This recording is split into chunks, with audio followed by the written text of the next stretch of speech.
Rick Santorum. Mm-hmm. He came in second by 8 votes in Iowa this week. What are your thoughts on Rick Santorum? Because there's something disgusting I want to bring up first.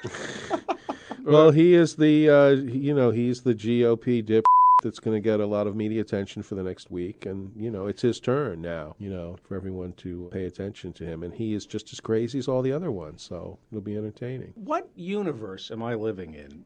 Is he not the most... He's opposed to contraception, which means he won't wear a rubber when he's screwing the country.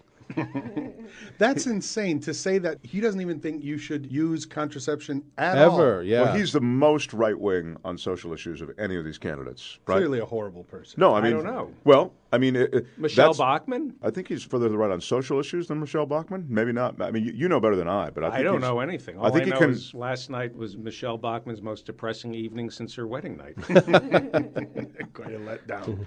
Well, what were you were going to bring up this thing about his baby, right? That's crazy. First of all, it's not fair to Mark, who is you're a mainstream. Yeah, don't get David Feldman all over me. Yeah. Come on. So here. I came in for the ZD. There's just on a future episode we will discuss Santorum. I have one thought about that isn't a comedy thought about, is that I think what he did with his baby, which people don't know, his baby died in the hospital, stillborn. And he took it home, and he and his kids prayed over it. I think it's it's like the creepiest thing I've ever heard. But I have to say that I give him a pass just because that's the worst possible thing that can absolutely happen to a person. So whatever they did, and as crazy and as creepy as I think that is, whatever they did to comfort themselves, they get a pass. Right. Because that's it's the worst possible thing that can happen to someone. I totally agree with that. But then once you do that, keep it to yourself. Mm-hmm. Yeah, that's a good point. Don't share that information or that story with anyone outside your family or social That's a good circle. point. In other words, like him sharing it is the egregious part, even more than him doing it. If you lose a child, I love my kids as much as I hate them. I love them, and I couldn't imagine, having. I was lucky enough to never have any stillborn kids or that late you know of. abortions. Right. But keep those crazy tragedies to yourself, is what I say. No one wants to hear that. Does that make him a better candidate for president that he prayed over his dead baby? Who gives a f***? Shut up about it. Yeah. That's what I say. That's the worst part. Because now it's like every other candidate has to come up with a better story. Oh, well, you know what I did? I hit a dog one time on the side of this freeway, and I brought it back to life with parts of dogs that I found. I wonder if just as you were waiting for your opportunity to do that different strokes joke, that he just waits, I hope I can bring up my dead baby in this conversation. I just need the right place to bring it up. Well, I didn't just want to bring it up. I actually wanted to show it to you guys. I have it right here. Hold on. Let me bring out my dead baby. Well, again, Mark, I apologize. No. It's not, look, he talks about it, and if there's nothing unsavory about, as you say, I mean, maybe in the moment, this tragedy, anything's allowed.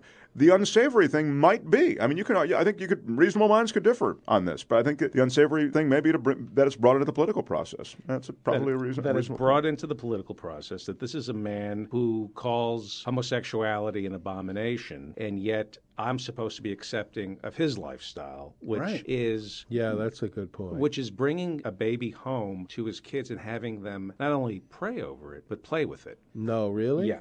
That's in the book. And I read that, and so I said to my wife, well, do I talk about this? And she says, no, it's the sickest thing I've ever heard in my life. And then she read about it, and she said, yes, talk about it, because he's running for president. And as Paul said, he isn't keeping this to himself. It's the sickest thing. And to do that to kids and then to quote the Bible and act as though this is the holy approach, it's beyond. It's nuts. It really is nuts. And Alan Colmes from Fox, the one liberal, brought it up. Yeah. And he had to back down. Yeah. He called it creepy, and then everybody said, how dare you call it creepy? How dare you? In any civilized culture, forcing your child to play with a dead baby, they would institutionalize you. In America, you're a front runner for president. It was so unusual, too, seeing Alan Colmes lose an argument on Fox News.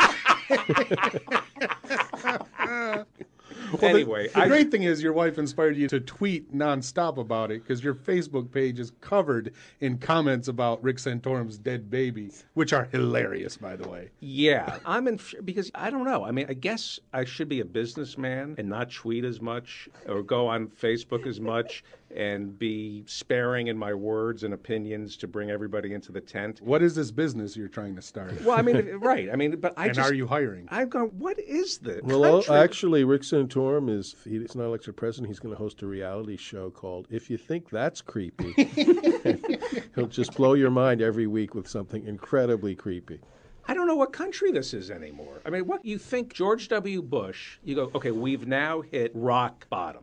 Right, right. And this country is a bottomless pit of depravity. It just keeps going deeper and deeper till you have a front runner who's talking about forcing his kids to play with a dead baby. Well, that's how this whole thing started. Remember, I think it was in the very first debate. They all introduced themselves by saying, I've raised these amount of kids, and I have this amount of foster kids, and I've delivered X amount of babies. Who gives a f***? That's not the job that the president has. Well, this entire campaign at this juncture, because it's on the Republican side of the aisle, right? They can be more social issue oriented because you don't have to worry about losing the middle and the left. You don't have to worry, You're not having to appeal to the middle ground. So they're really fighting a right wing battle on social issues, and so you end up with more extreme social issues. And you're right. They're not running for. They're running for Americana. They're not running for presidency. The presidency. They're running for the Franklin Mint. For the next they're hoping to be elected in the 1956 Republican convention. No, basically. I mean, right. Yeah. It's God and country that they're representing. I mean, how the president stands on half of these issues is immaterial. It's really immaterial. Anyway, so I agree with you, but I'm just saying once you get past this, then you'll have to really have a dialogue about the economy. You'll have to have a discussion about things that appeal to the middle ground. Because the middle ground, if you turn off the middle of America, you're going to lose. You're going to lose the general election. Yeah, that's true. And the general public is more progressive than the media is. You know, in other words, the media doesn't catch. The public was against the war in Iraq way before the media was. And the media only caught up like years after, everyone else was fed up with it and knew that it was bullshit. But you didn't hear it, you didn't see that represented on cable news shows for years and years. Right. But the public was there, and it's like the same thing now. The public is way ahead of the politicians and the media on health care and all these things, but it just doesn't make it into the mainstream filter.